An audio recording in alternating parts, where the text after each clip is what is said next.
मरहूम शायर जनाब बशीर बद्र साहब के खिराज अकीदत में, उनकी श्रद्धांजलि में, उन्हीं के एक शेर से इब्तदा करते। परखना मत, परखने में कोई अपना नहीं रहता। परखना मत, परखने में कोई अपना नहीं रहता।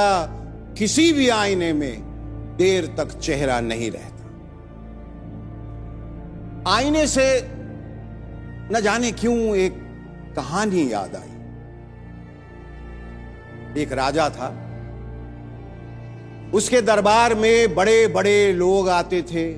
कोई उसकी महानता के गुण गाता, कोई उसकी वीरता के, कोई उसकी दूर दृष्टि के, तो कोई उसके कालजयी व्यक्तित्व के। धीरे धीरे राजा को विश्वास हो गया कि वो एक महान शासक है। वो सब चीजों से परे है, सब चीजों से ऊपर है।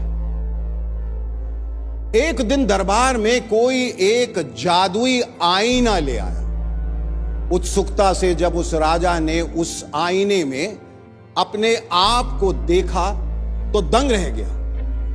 आईने में उसका चेहरा नहीं, उसकी कमजोरियां दिखाई दी। वो कमजोरियां जो अब तक तालियों की आवाज के नीचे कहीं दब गई थी। वो नाकामियां जो झूठी वाह वाही के शोरो गुल के पीछे कहीं छिप गई। उसे ऐसा लगा जैसे अचानक सच की दो आंखें उसे घूर रही। राजा डर गया, घबरा गया कि उसकी ये सच्चाई कहीं दुनिया के सामने ना आ जाए। तिलमिलाकर उसने वो आईना ही तोड़ दिया। लेकिन राजा एक बात भूल गया कि आईना जब टूटता है तो उसकी हस्ती मिट्टी नहीं, बल्कि उसके 1000 टुकड़े और हो जाते। अब राजा को एक की जगह 1000 आंखें घूरने लगी। राजा और घबरा गया। उसने तुरंत अपने चाटुकारों को बुलाया और पूछा, लोग मेरी खामियां देखने लगे हैं, क्या किया जाए?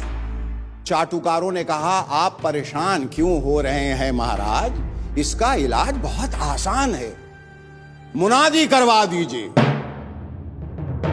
कि जो आईना दिखाए वो दुश्मन है, जो सवाल पूछे वो गद्दार है। राजा ने कहा, हां ये ठीक है।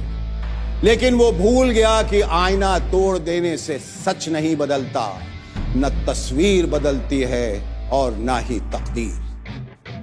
हैरत की बात यह है कि आज के युग में भी एक ऐसा ही मगरूर अहंकारी राजा है जिसने सबका जीना दुश्वार कर रखा है, और उसका नाम है